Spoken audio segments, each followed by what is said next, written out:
A farmer understands the needs of every season, and so do Farm Bureau members.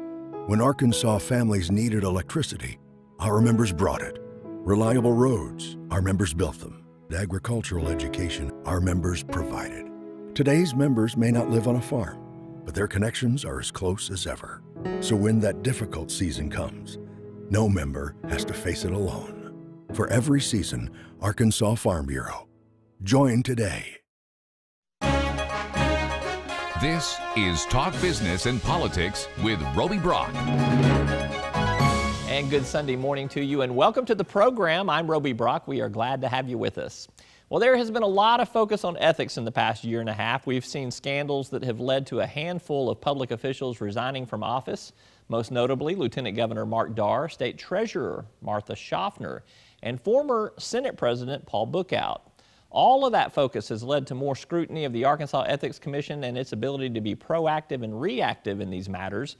Joining me is Graham Sloan, Director of the Arkansas Ethics Commission. Thank you for being here with us this morning. I appreciate you. My pleasure. All right, so let's talk about some things. I've pulled some graphics together from some background information you've given me about how much your workload is increasing and is projected to increase over the next rest of this year. Let's look at some of these number of cases. I call it ethics overload right here.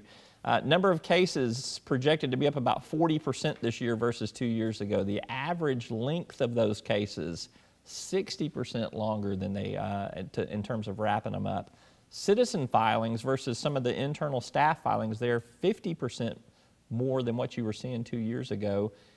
Does this surprise you, Graham, that this is happening at the rate that it is? Yeah, to see those numbers is surprising. I think there's definitely been an increase in our workload, and it's not just more cases, but they've become more complicated as well. So there has definitely been an increase in the, if you will, demand for our services. Some folks would say that is the Ethics Commission doing what the Ethics Commission was set up to do. It's there to provide this type of transparency for the public to utilize and take advantage of the fact that we need to know more about what's going on. Are you fulfilling your mission in that respect, or do you think there are people abusing the system? Well, the commission was created by an initiated act of the people, and a lot of the laws we enforce are in the nature of public disclosure laws. We also do regulate conduct, but I do think we're accomplishing the mission that the people intended us to accomplish, and it's always hard working within, there's been a economic downturn, and our operations, our budget for that has actually decreased over time. When I became director, we had $118,000. That's now down to $88,000, and so we're actually having to do more with less.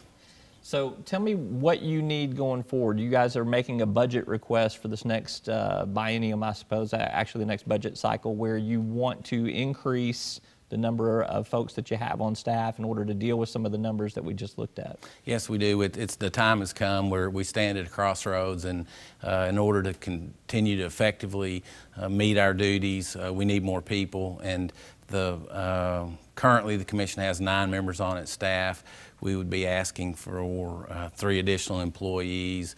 And if you looked at the current makeup of the staff, we have 2 staff attorneys and 2 directors of compliance, and in addition to myself, there are 4 what I would term support staff. And so, the rubber meets the road, so to speak, at the attorney and director of compliance level. We have 2 of each of those, and we would ask for 1 more, go to 3 staff attorneys and 3 directors of compliance. And those are the people that actually conduct the investigations and advise the public and conduct the education and training. And then also, for some time, we've needed, the current staff, everybody reports directly to me, and we need some intermediate management and, a deputy director, if you will. And if you look at other agencies our size with similar functions, judicial discipline, disability, Supreme Court Committee on Professional Conduct, they have deputy directors, and it's just a second in command, or, just a,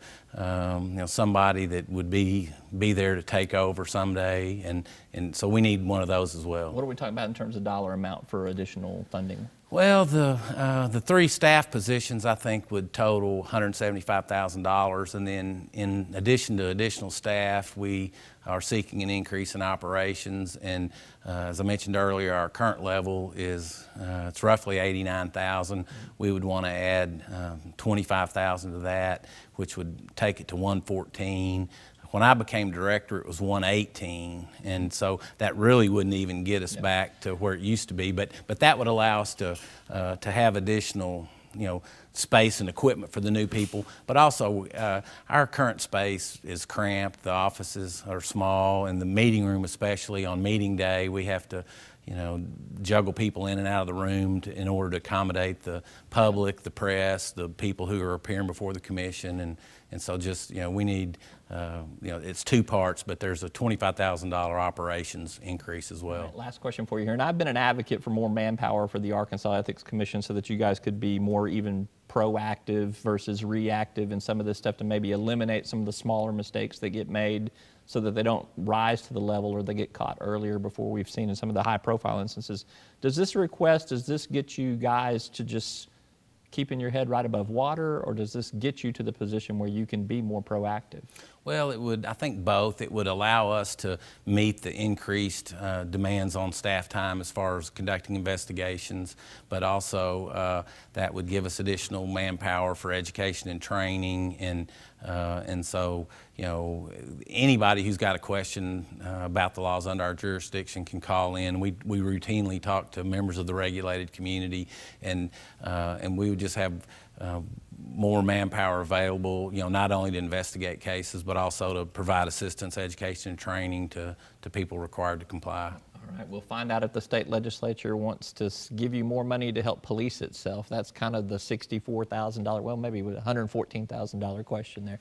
Graham Sloan with the Arkansas Ethics Commission, thank you for your time this morning. Appreciate you.